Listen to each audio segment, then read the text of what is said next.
नितेश राणे यांच्या पत्रकार परिषदेकडे आपलं लक्ष असणारच आहे। वळूया पुढच्या बातमीकडे। निवडणुका आल्यावर मनसेची सेटिंग सुरू होते अशा शब्दांमध्ये खासदार विनायक राऊत यांनी मनसेवर जोरदार निशाणा साधलाय। मनसे पक्ष दुसऱ्याच्या दावणीला बांधणं दुर्दैवी आहे असं देखील विनायक राऊत म्हणाले। मनसे उद्धव ठाकरेंचा व्यक्तिगत द्वेष नेहमी करतं अशा शब्दांमध्ये विनायक राऊत यांनी राज ठाकरेंवर निशाणा साधलाय। खासदार विनायक राऊत आज रत्नागिरी दौऱ्यावरती आहेत। आपल्यासोबत बोलण्यासाठी स्वतः राऊत साहेब आहेत। साधारण 3 महिन्यापूर्वीच सेटिंग हा शब्द आलेलाच आहे। त्यामुळे कोणाबरोबर सेटिंग केली भाजपाने आणि मनसेने हे जगजाहीर झालेलं आहे। त्यामुळे आम्हाला त्याचं काही आश्चर्य वाटण्याचं कारण नाही।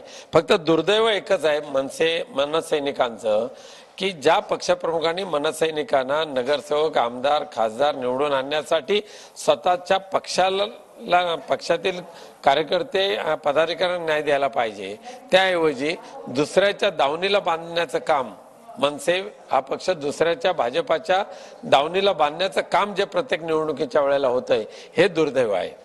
लोकसभेमध्ये या युतीचा परिणाम कितपत होऊ शकेल काय वाटतं? होणार नाही, अजिबात होणार नाही। दाखवून देतील मुंबईकर किंवा मुंबईकर पण ओळखून आहेत। प्रत्येक निवडणुकीच्या वेळेला केवळ आणि केवळ उद्धवजी ठाकरेंचा व्यक्तिगत द्वेष म्हणून कुठेतरी दुसऱ्या पक्षाची भांडी धुवायचं काम हे जे मनसे पक्ष करतोय आणि त्यांना पाडायचा पराभव करायचा मनसुबा रचतोय, त्याला मुंबईकरांनी यापूर्वी सुद्धा दाखवून दिलेलं आहे की आम्ही बाळासाहेबांच्या पाठीशी उद्धवजींच्या पाठीशी आणि मातोश्रीशी किती एकनिष्ठ आहोत ते।